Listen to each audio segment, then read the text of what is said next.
Bonjour et bienvenue sur le podcast Tout droit tout simple, le rendez-vous des métiers du droit. Je suis Delphine Bordier, ancienne avocate et directrice juridique depuis plus de 20 ans et j'ai moi-même fait évoluer mon métier pour exercer à présent des missions de LegalOps. Pour ce premier épisode de l'année 2022, je suis allée à la rencontre des institutions de la République et plus précisément à l'Assemblée nationale. Oui, rien que ça.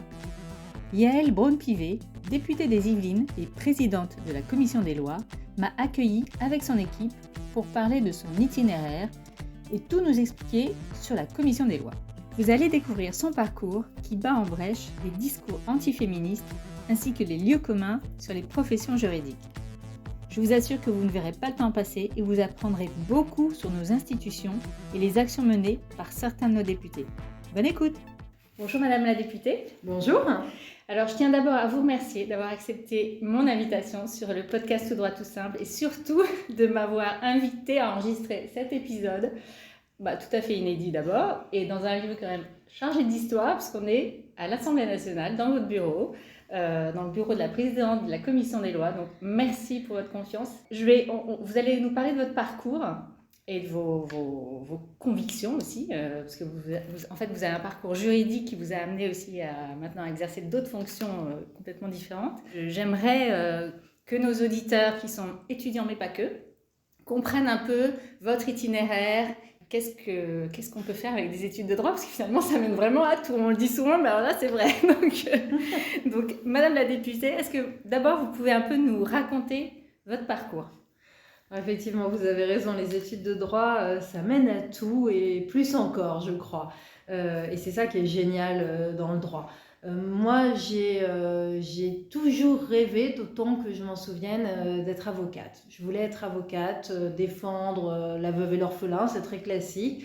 Je n'avais pas de juriste dans ma famille, pas d'avocat, pas de magistrat, mais voilà, ça m'est venu. Je raconte toujours en regardant un livre, en fait, sur le pull-over rouge. J'avais vu ce livre, puis je l'ai lu, ça m'a passionnée et j'ai eu envie de faire du droit et je n'en ai jamais démordu. Donc en fait, j'ai fait mes études classiques. Quand j'ai passé mon bac, direction la faculté de droit à Nanterre, et lorsque j'ai eu ma maîtrise, direction école d'avocat, puis exercice en droit pénal, donc auprès d'Hervé Temim à Paris. Donc un ténor du barreau qui démarrait à l'époque le pénal des affaires, mais il avait encore beaucoup de pénal général, et il m'a confié toutes les affaires de pénal général. Et donc j'ai tout de suite pu plaider en correctionnel, plaider aux assises, suivre les instructions de A à Z. J'avais dans mon sac à main une petite pochette avec mes permis de visite et je n'avais pas le droit de m'en séparer. Et si je partais en vacances sans mes permis de visite, je me faisais engueuler parce que au cas où sur la route du retour, je pouvais m'arrêter à telle ou telle maison d'arrêt pour aller voir un client du cabinet. Donc c'était vraiment, c'est une vie en fait que vous dédiez à ce métier qui était vraiment une passion. Et puis chemin faisant, la vie est ainsi faite que j'ai eu plusieurs enfants et que la vie d'avocate est difficilement compatible avec une famille nombreuse. Et j'ai décidé d'arrêter ma carrière et je suis partie quelques années à l'étranger avec mon mari, et ce qui nous a donné l'occasion de découvrir le monde, puisque nous avons vécu à Taïwan et au Japon notamment, et puis l'occasion d'agrandir la famille, puisque maintenant nous avons 5 enfants. Et puis, quand je suis revenue, j'ai décidé de m'engager dans l'associatif, toujours autour du droit, parce que le droit, en fait, existe dans la vie de tout le monde et de tous les jours. Et au Resto du Cœur, j'ai pu constater que des personnes qui étaient très démunies, qui étaient très fragilisées, l'étaient tellement qu'elles n'allaient plus frapper aux portes et qu'elles n'allaient plus consulter, qu'elles n'allaient pas bénéficier des consultations gratuites d'avocats dans les mairies, dans les centres d'action et au droit, dans les maisons de la justice, parce qu'elles étaient trop cabossées finalement, et que pour autant elles en avaient des gros problèmes juridiques, des expulsions, des gardes d'enfants, Et donc, l'idée a germé de faire venir des avocats dans les centres des Restos du Cœur, directement auprès de ces personnes-là pour les conseiller. Et donc, oui, même plus besoin d'aller dans les mairies, etc. Exactement. C'était aller vers eux, quoi. Aller vers eux avec des bénévoles qui accompagnaient les personnes accueillies par les Restos du Cœur et qui pouvaient après les aider à remplir le dossier d'aide juridictionnelle, à rédiger la lettre pour le bailleur, etc. Et puis je me suis dit, en fait, elle est géniale cette activité, donc on l'a développée dans toute la France. Mais j'ai envie d'être plus proche des gens. Et donc, j'ai été voir mon responsable départemental des Restos du Cœur dans les Yvelines. Et je lui ai dit, mais j'aimerais bien être plus près des gens. Qu'est-ce que je pourrais faire? Il m'a dit, écoute, le mieux, c'est quand même de prendre la direction d'un centre. Donc, j'ai été prendre la direction du centre de Chanteloup-les-Vignes au Restos du Cœur. Puis après, j'ai créé celui de Sartrouville. Et c'est là que j'ai été séduite en ayant cette action bénévole, avec des bénévoles qui n'ont rien à voir les uns avec les autres, mais qui partagent une cause, qui les rassemble et qui les unit. J'ai été séduite par le discours d'Emmanuel Macron, qui, en politique, portait un petit peu cette même ambition de dire « je vais prendre des idées, d'où qu'elles viennent, de droite, de gauche. Et en fait, ça ne m'intéresse pas de savoir d'où qu'elles viennent. Ce qui m'intéresse, c'est est-ce qu'elles vont être efficaces, est-ce qu'elles vont être utiles aux Français et à la France. Et ce discours m'a séduite. Je me suis engagée auprès d'Emmanuel Macron. Et puis après, le tourbillon de la vie, les législatives où je suis investie, je suis élue. La présidence de la commission des lois, où je suis élue également. Et puis, on arrive bientôt au terme des 5 ans de mandat de présidence de commission des lois. Oui, alors justement, on va en reparler tout à l'heure, mais la commission des lois de l'Assemblée nationale, alors je crois que de son vrai nom, c'est la commission des lois constitutionnelles, j'ai mon petit truc, de la législation, de l'administration générale de la République. En fait, c'est un peu loin, donc on va dire la commission des lois, ce sera plus simple. Mais qui la compose et comment ses membres sont-ils désignés ou élus et quel est son rôle, en fait, son activité, pour qu'on comprenne un peu effectivement le sens de votre mission, quand même. Alors, à l'Assemblée et au Sénat, il y a plusieurs commissions. Il y a une limite constitutionnelle du nombre de commissions à 8. À l'Assemblée nationale, il y en a 8. Au Sénat, il y en a 7. Chaque député ou chaque sénateur est obligé d'être membre d'une commission et d'une seule commission. Et les commissions ont des domaines de compétences particuliers. Donc, à l'Assemblée nationale, vous aurez la commission des finances, la commission du développement durable, la commission des affaires économiques, la commission de la défense nationale et vous avez la commission des lois. Chacune donc, a un domaine de compétences qui est fixé par le règlement intérieur de nos assemblées respectives. Et à chaque fois qu'il y a un texte de loi qui doit être discuté, la présidence de l'Assemblée nationale l'affecte à une des commissions selon son domaine de compétences. Et lorsque le texte de loi ressort de plusieurs commissions, on peut créer ce qu'on appelle une commission spéciale qui va réunir plusieurs commissions.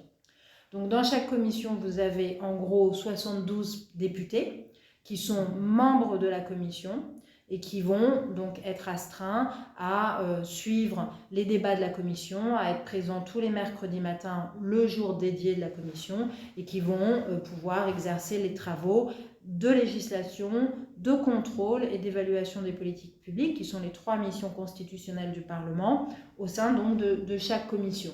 Et donc, quand ils choisissent une commission, ils y restent pendant 5 ans. Alors, ils restent en général dans la même commission. Après, on peut changer de commission.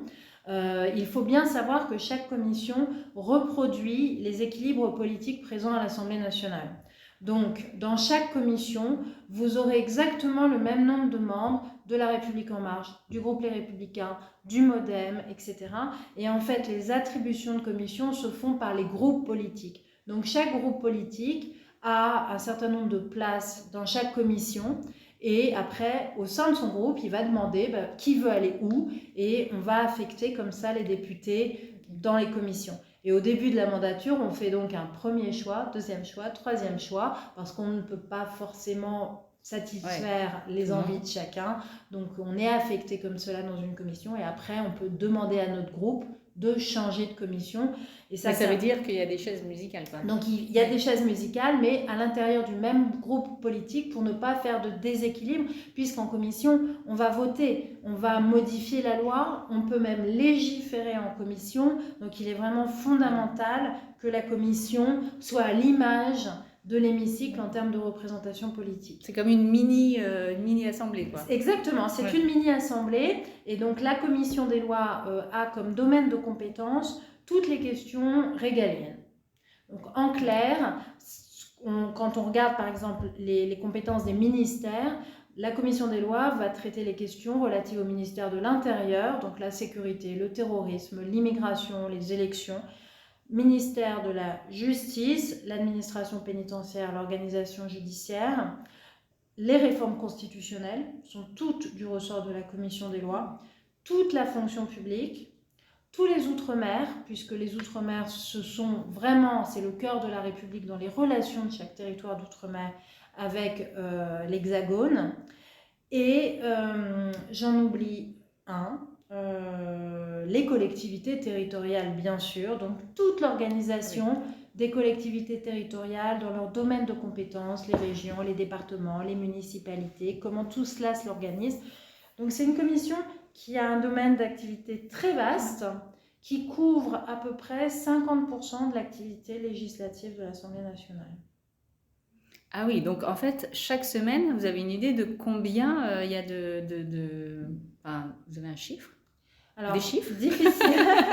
Alors, il y a des chiffres de bilan de la commission des lois que je publie annuellement. Et c'est pour ça que je vous disais à peu près 50% de l'activité législative. On se réunit évidemment des dizaines d'heures par semaine, que ce soit en séance de commission ou dans l'hémicycle. Actuellement, par exemple, on est en train d'examiner un texte sur les collectivités territoriales, dit 3DS, et qui prend 2 semaines d'hémicycle, et qui nous a pris 3 ou 4 jours en commission et un nombre incalculable d'heures de préparation en amont. Oui, parce qu'effectivement, là, on parle des heures sur place, mais en fait, il y a tout le travail avant.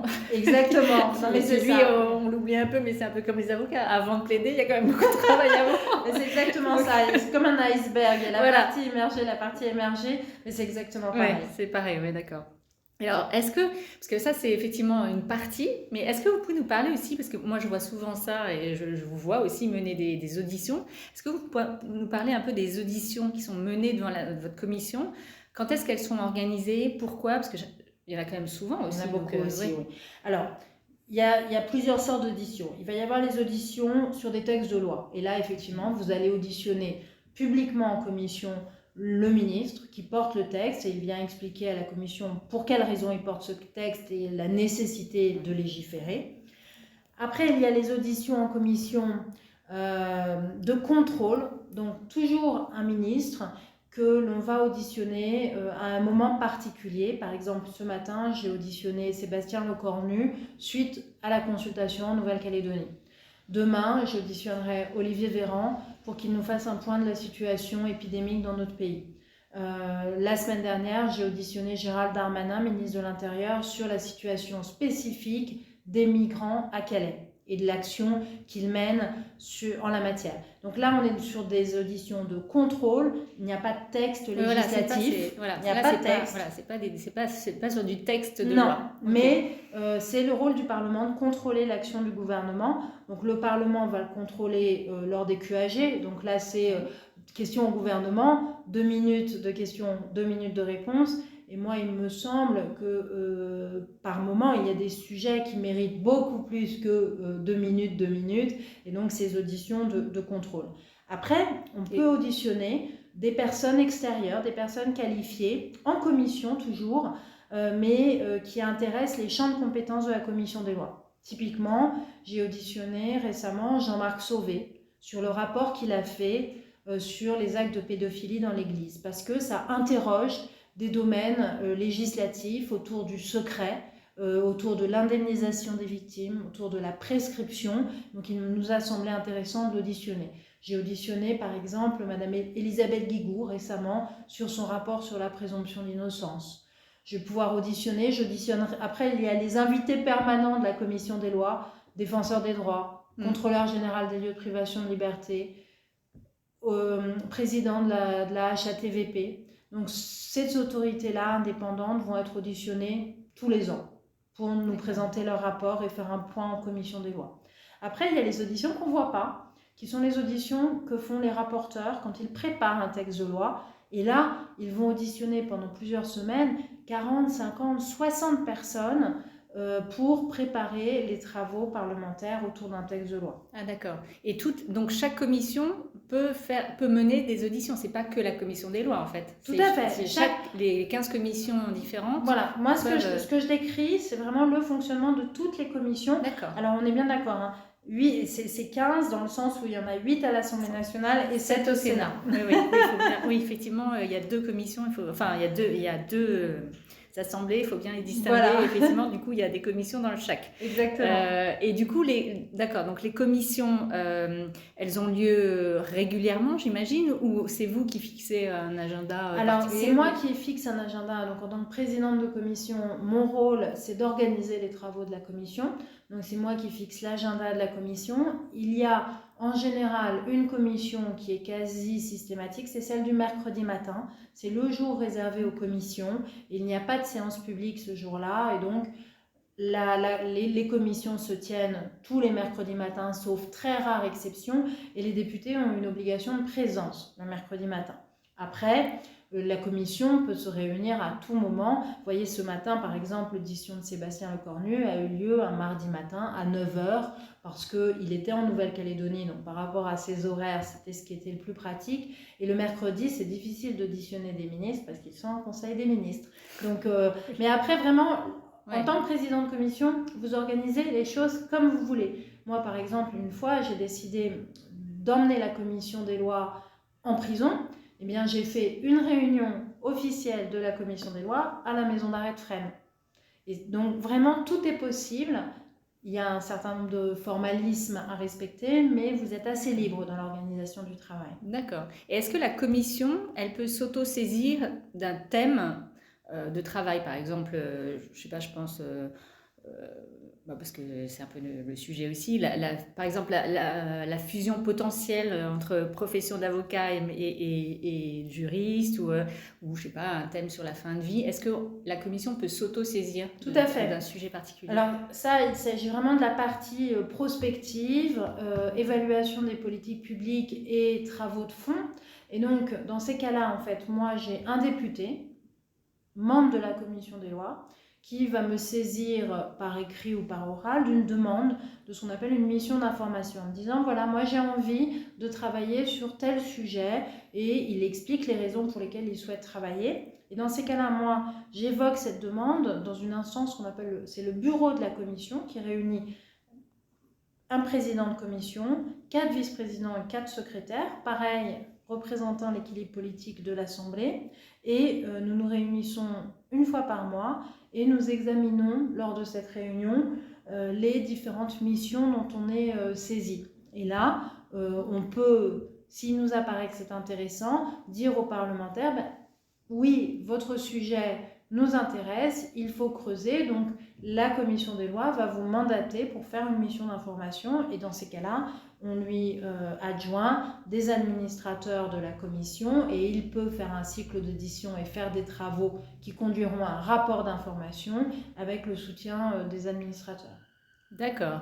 Et est-ce qu'il y a un délai accordé à la commission entre le dépôt d'un projet de loi et l'examen d'un texte en séance? Est-ce qu'il y a des délais qui sont fixés, ou est-ce que ça dépend ça dépend aussi des agendas de tout le monde voilà. Alors c'est un peu des deux. En fait, vous avez un délai constitutionnel sur la procédure ordinaire qui est fixé et qui est un délai de 6 semaines entre le Conseil des ministres et la séance publique. Et les travaux de la commission doivent s'intercaler entre les deux. Après, il se trouve que lorsque vous n'êtes pas en procédure ordinaire, mais quand vous êtes en procédure dite accélérée, vous n'avez plus ces délais-là. Donc, vous pouvez avoir des délais plus resserrés. Et dans ces cas-là, en fait, le gouvernement va fixer la date de la séance publique et à nous, commission, d'organiser nos travaux pour que le texte soit livré, prêt, à la date de la séance publique, moins le délai de dépôt d'amendement qui normalement doit être de 3 jours. Ce qui fait que nous, on peut être très contraints dans l'examen du texte en commission, ce qui est très dommageable parce que ça veut dire que mes rapporteurs qui doivent examiner le texte, en préparant les textes, en faisant des auditions, etc., sont très contraints dans leurs travaux. Et c'est la raison pour laquelle, là, moi, j'ai travaillé sur un rapport avec la Fondation Jean Jaurès sur des idées de réforme de procédure parlementaire, et je propose qu'il y ait un délai contraint, même en procédure accélérée, qui soit de 8 semaines entre le Conseil des ministres et la séance publique pour permettre justement d'avoir un travail parlementaire de qualité qui ne soit pas fait dans l'urgence. Parce que du coup, j'imagine qu'il peut y avoir juste embouteillage parfois. Alors, il peut y avoir un petit peu embouteillage, et c'est effectivement, ça peut arriver à la commission des lois d'avoir plusieurs textes qui arrivent, et ça veut dire qu'on doit beaucoup travailler en commission. Ce qui parfois est très difficile pour moi, c'est que comme la commission est très prise, je peux avoir des textes qui sont en séance et avoir besoin d'être en commission. Et je refuse de faire siéger la commission en même temps que l'hémicycle travaille un texte qui est issu de la commission des lois. Pour moi, c'est incompatible de façon absolue. Donc là, ça peut devenir un sacré casse-tête de réussir à manier l'agenda. Oui, effectivement, je peux comprendre. Et est-ce que vous jugez satisfaisante en fait l'articulation entre la commission des lois, puisqu'on a parlé tout à l'heure de l'Assemblée nationale, et celle du Sénat? Est-ce que d'abord elles se parlent, comment elles travaillent ensemble? Elles se parlent beaucoup. Elles se parlent beaucoup parce que dans notre système institutionnel, au bout d'une lecture dans chacune des chambres, nous organisons ce qu'on appelle une commission mixte paritaire, qui est composée de 7 députés et 7 sénateurs qui doivent se rencontrer pour se mettre d'accord sur un texte commun. Et il se trouve que bien souvent, nos rapporteurs ont besoin d'un petit coup de pouce des présidents de commission qui doivent aider à la négociation, négocier entre eux quand il y a des vrais arbitrages importants politiques à faire qui dépassent le cadre de négociation que peuvent avoir les rapporteurs. Et dans ce cas-là, on doit être dans un dialogue très fourni entre présidents de commission. Il se trouve que on siège aussi, et ça c'est particulier aux commissions des lois et aux commissions de la défense, on siège dans un organe commun qu'on appelle la délégation parlementaire au renseignement. Cette délégation parlementaire, elle est composée de 8 membres, dont 2 droits, les deux présidents des commissions des lois et les 2 présidents des commissions de la défense. Et elle est chargée de contrôler l'action du gouvernement en matière de politique de renseignement et de services secrets, utilisation des fonds spéciaux, etc. Et donc, dans ce cadre-là, on se voit beaucoup. Et on a pris l'habitude de travailler ensemble, on se connaît bien, ce qui fait que les relations sont très fluides, très constructives. Et sur les commissions mixtes paritaires que nous réalisons depuis maintenant 4 ans et demi que je préside la commission des lois, on a eu à peu près 75% de taux de succès. Ce qui montre bien que le dialogue entre nos 2 chambres est tout à fait fructueux et il se produit dans l'intérêt de nos concitoyens. On a a priori tous le sens de l'intérêt général. Ouais, c'est parfait. C'est important. C'est très important. Oui, non, c'est important. Et puis c'est important aussi de savoir effectivement qu'il y a une vraie articulation entre les 2 commissions. Enfin, c'est tout à fait. On se parle, on se voit fréquemment. Là, je reviens du Sénat. Voilà, on a un dialogue qui est très fructueux, mais je pense qu'il est important dans notre démocratie. Quand on aime le bicamérisme comme moi, il faut que ce bicamérisme repose sur ce dialogue-là.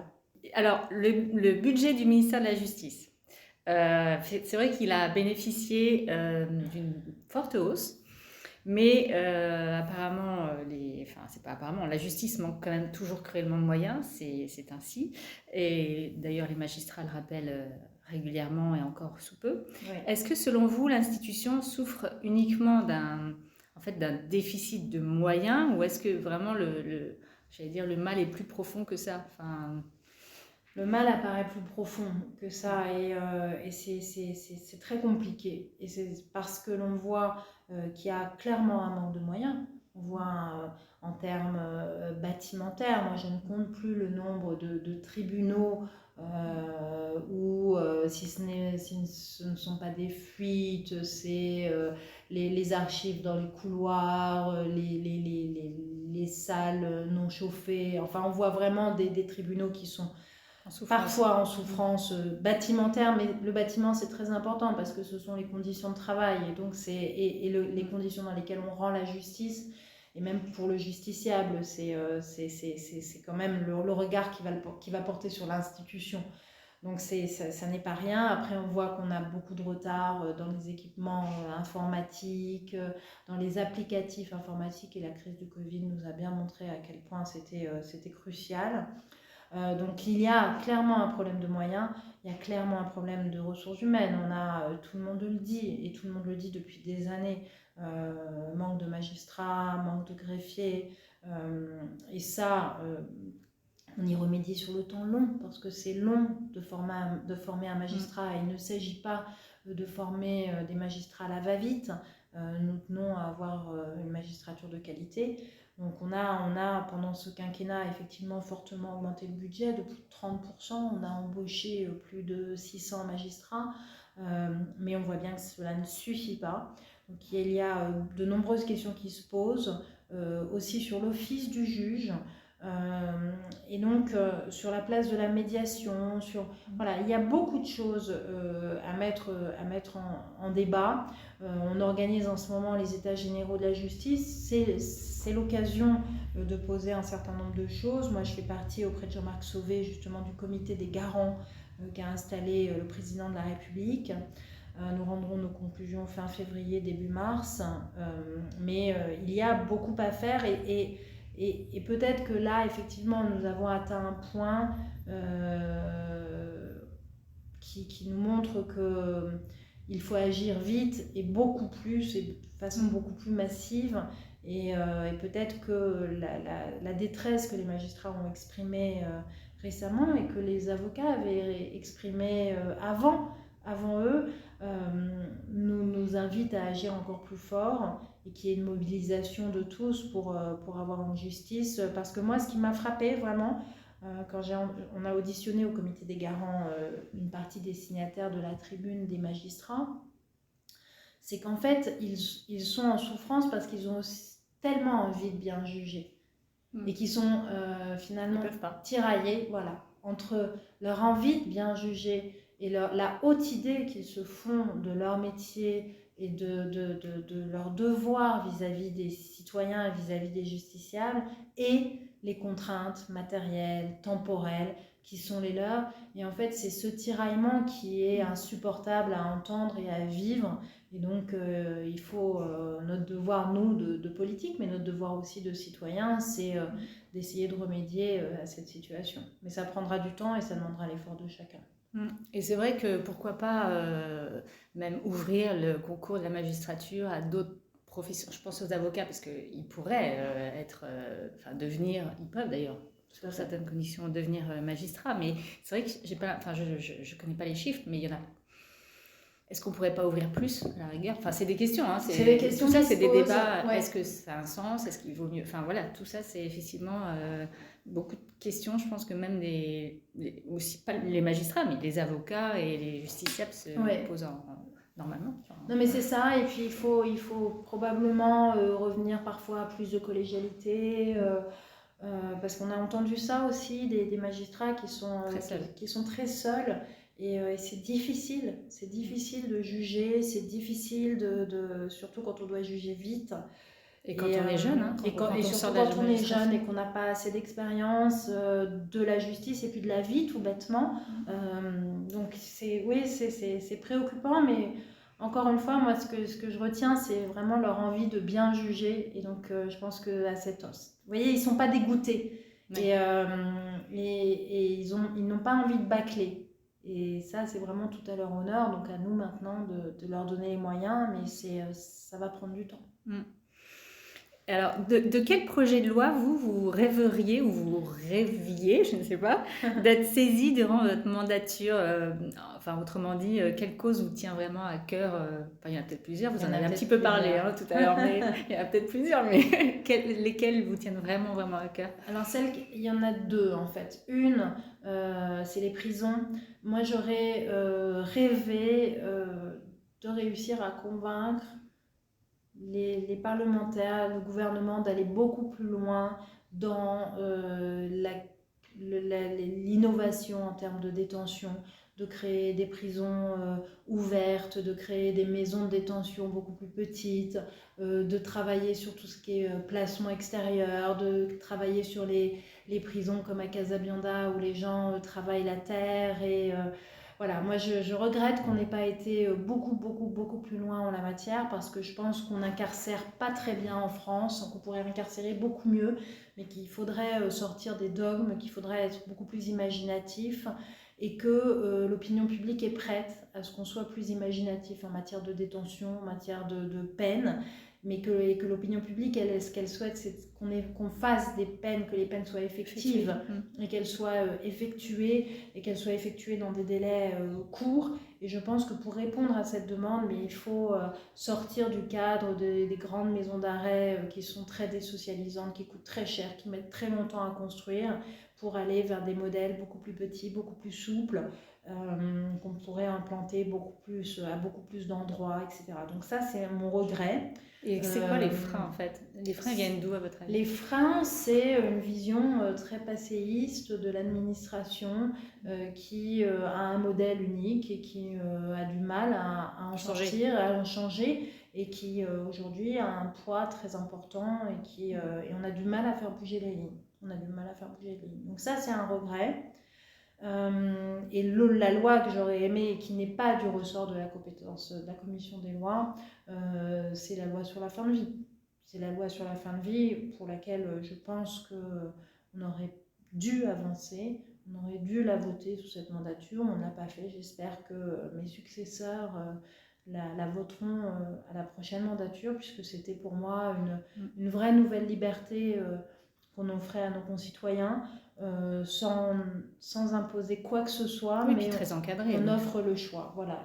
Et je trouve que la loi, pour moi qui suis juriste, et vous l'avez dit, encadrée. C'est-à-dire que la loi, elle est là pour protéger, pour encadrer, une procédure protège.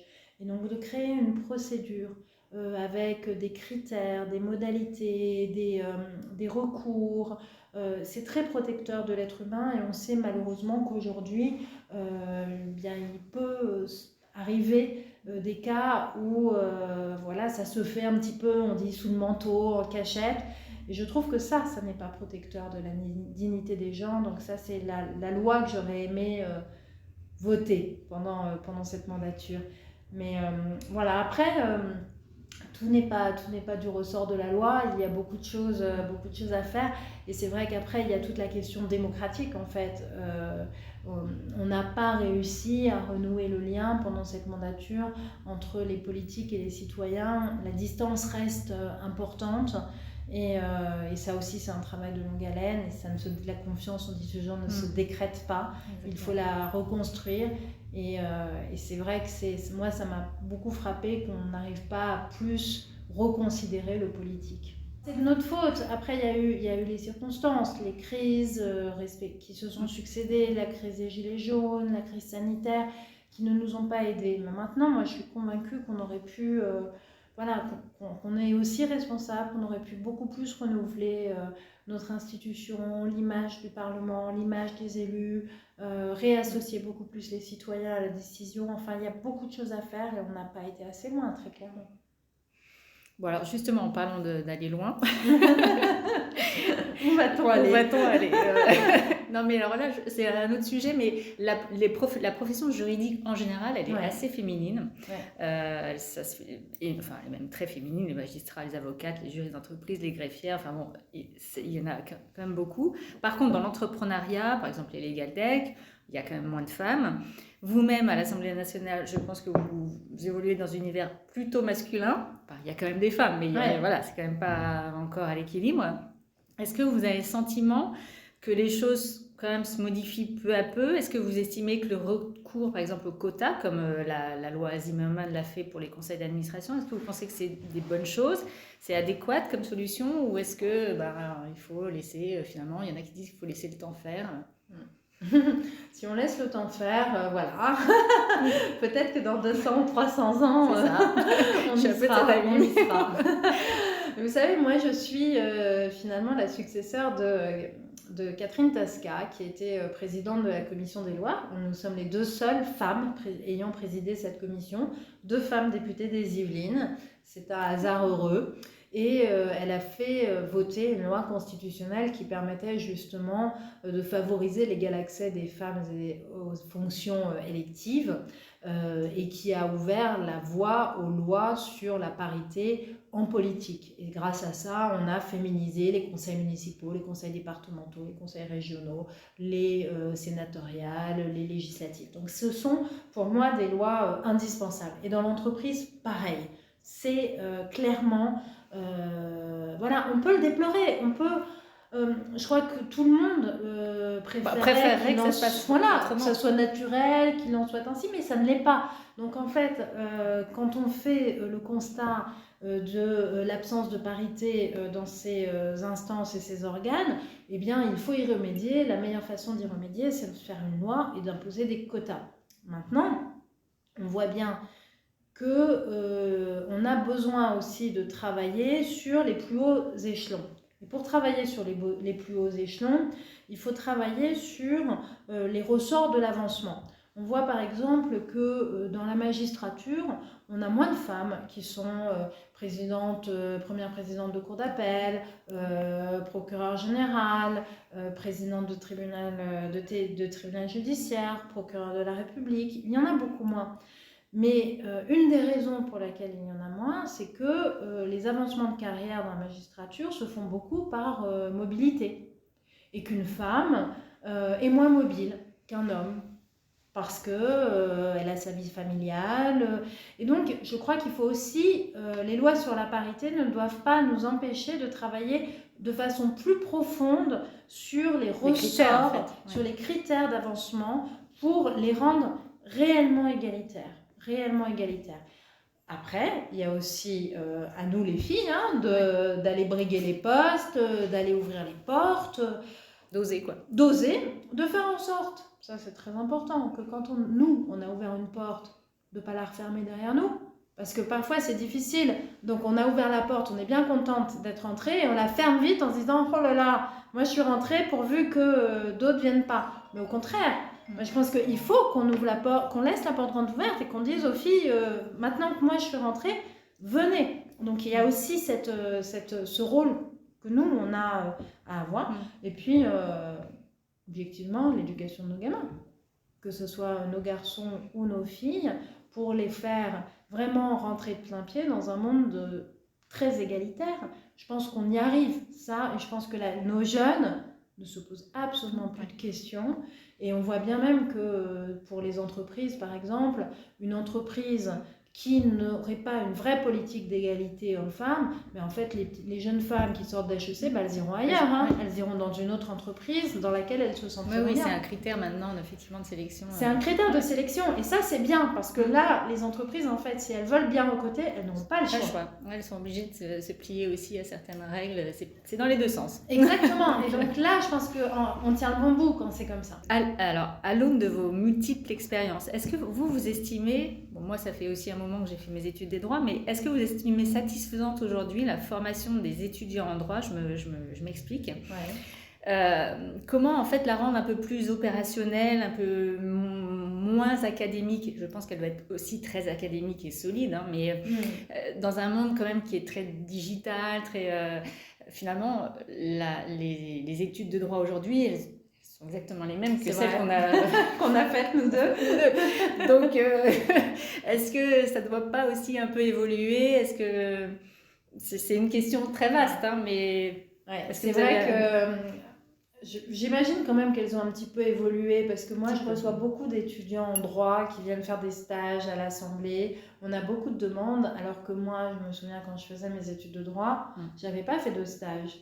Je n'avais fait un stage que quand j'étais rentrée à l'école du barreau, en fait, pour mes premiers Ah ouais, non, moi stages. j'avais commencé, Vous avez commencé en DUG. Mais bon, ouais. c'était 50 lettres à la mano. Ouais, c'est ça, voilà. C'était galère. Hein, mais... C'était galère. C'était galère, mais j'arrivais. Mais par contre, j'arrivais pas à trouver des stages en entreprise. Ouais. En cabinet, j'y arrivais toujours, à payer, machin, mais j'arrivais jamais en entreprise. Donc je suis arrivée, quand j'ai travaillé en entreprise, je ne savais pas ce que c'était une entreprise, en fait. Mais ça, c'est dommage parce qu'effectivement, c'est important de pouvoir avoir les bonnes orientations. Et pour avoir des bonnes orientations, il faut découvrir les mondes dans lesquels on va évoluer professionnellement. Et donc, entreprise, cabinet, institution, association. Il faut vraiment ouvrir toutes les voies. Après, moi, ce que j'appréciais dans les études de droit, c'était vraiment l'apprentissage du raisonnement, de la capacité à raisonner juste, à argumenter, à construire quelque chose de solide.